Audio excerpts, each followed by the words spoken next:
Hello, my name is Daryl Jackson. I'm a 60-year-old semi-retired biologist. I live in Williams, Oregon. And what I'm going to describe to you is a series of events that happened to me in the spring of 2009.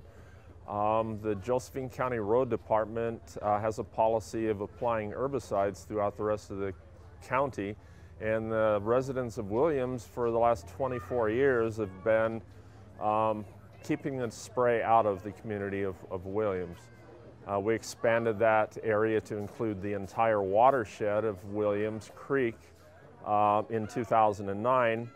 So that spring I was advised by some residents that the county had the spray truck again in Williams and they were preparing to spray the roadsides.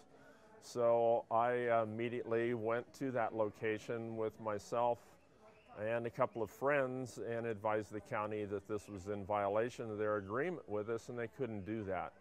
Well, what they were doing was mixing a recipe of chemicals they were going to apply to the roadsides of several different herbicides, and most of the rest of us had the sensibility to leave while they were doing this. I stayed for 3 hours and it was very pervasive smell of chemicals all around me, but I felt it was important to stay, and in doing so, I allowed myself to ingest enough herbicide so that a condition I had in my stomach, it caused a process called exacerbating the bleeding that was going on internally, and I started bleeding internally and didn't know it. So over the next couple of days, I got progressively weaker and just attributed it to maybe a flu or virus or something, you know, that was happening to me. And it was ironically at a meeting with the County Road Department talking about their herbicide policy that I was borderline. In fact, I had to kind of hide in the back of the room for the majority of the meeting because I couldn't hold my head up and I was so weak.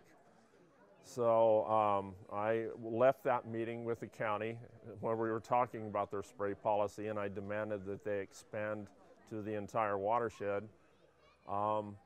I went home and found myself passing out on my front porch. Felt like I was having a heart attack. Went to a neighbor. She drove me directly to the hospital, right into the emergency room, and they said that I was not having a heart attack. What was happening with my heart was it was thundering, beating tachycardically and very violently to try and keep me alive, basically, because I didn't have any blood. I had been digesting my own blood. So after, I think they put 6 units of fluids into me and kind of brought me back around, and that's my chemical story. It scared me so badly, I was just kind of like in shock for a while, and I didn't document it as well as I might have or talk to anybody about it, but it was interesting that I saw the county road crew working a few days later, some of the same people I had interacted with during that period, and described what happened to me, and one of the fellows on the crew said, "Huh, that's interesting. We had a couple of fellows that had the same thing happen to them that work for the county."